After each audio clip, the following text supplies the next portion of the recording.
আজকে যে 30 বছর উদযাপিত করছি ঐক্য সমৃদ্ধি 30 বছর, কথাটা খুব ভালো লাগলো। প্রথমে আমি সবাইকে সালাম জানাই এবং কংগ্রেচুলেট করি আপনাদের সবাইকে, অনেক অনেক শুভেচ্ছা। আজকে আপনারা এত সুন্দর একটা প্রোগ্রাম করছেন এবং আমাকে এখানটায় অন্তর্ভুক্ত করেছেন, ডেকেছেন, আমি সত্যি আনন্দিত। ভালো লাগছে আমার আপনাদের এখানে এসে। যে ঢাকা রিপোর্টার্স ইউনিট যে আপনারা শুরু করেছেন, একটা মনে হয় একটা কিছু একটা প্রতিবাদী একটা জায়গা থেকে, তো কথাটা শুনেও ভালো লাগলো যে আসলে প্রতিবাদী ঠিকই আছে। তবে আমাদের দেশে যে আপনারা আছেন, আপনারা এখানে যে কাজ করছেন, আপনাদের কলমের খোঁচার কিন্তু অনেক দাম, সেটা আপনারা নিশ্চয়ই জানেন। এবং আমাদের পাবলিক, জেনারেল পাবলিক এবং পলিটিক্যাল যারা আছে সবারই কিন্তু আপনাদেরকে ওই শ্রদ্ধার চোখে দেখা উচিত, কারণ আমি শিওর আপনারা কারো পক্ষপাতিত হয়ে কাজ করেন না। সেই জায়গাটায় সবাই আপনাদেরকে পছন্দ করে এবং পছন্দ করা উচিত, এবং আপনারা দেশের জন্য কাজ করছেন, আপনারা অনেক কাজ করছেন, আপনারা অনেক ভালো কাজ করেছেন, নারীদের জন্য তো অবশ্যই অনেক কিছু করছেন, বলছেন। তবে দুঃখের বিষয়, এখনো এই নারী সেক্টরটাকে কেউ সেরকম ভাবে মূল্যায়ন করছে না। এটা খুব দুঃখজনক। যেটা কেন হচ্ছে, আমরা দেখতে পাচ্ছি যে নারীরা এগিয়ে এসছে, আরো বেশি বেশি দেখা যাচ্ছে সবসময় নারীরা সামনের দিকে আসছে।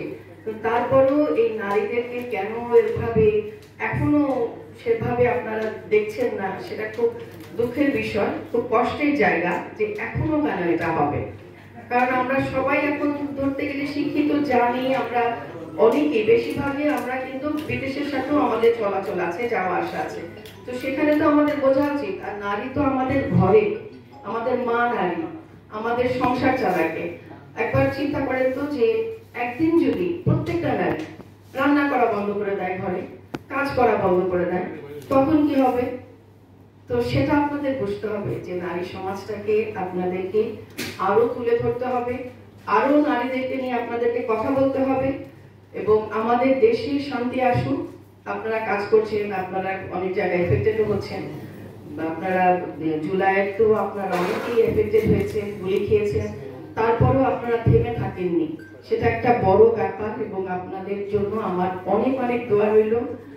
আপনারা ভালো থাকবেন এবং আপনাদের হাতের খোঁচায় যেন দেশটা আরো উন্নতি হয়, উন্নতির এক জায়গায় শিখরে যেন যে ওঠে। আর পলিটিশিয়ানরাও যেন আপনাদেরকে ঠিক মতো মূল্যায়ন করে, কারণ আমি মনে করি কোনো রিপোর্টারই কারো পক্ষপাতিত হয়ে কাজ করেন না, কাউকে কারো কথা শুনে আমার মনে হয় হওয়া উচিত না। সেই জায়গা থেকে আপনাদেরকে সরে আসতে হবে যদি হয়, কারণ আপনারা স্বাধীন, আপনাদেরকে সেভাবে আপনাদের কাজটা করতে হবে এবং আপনারা করছেন। তো আমি আবারও আপনাদেরকে কংগ্রেচুলেট করি। আপনারা সবাই ভালো থাকবেন।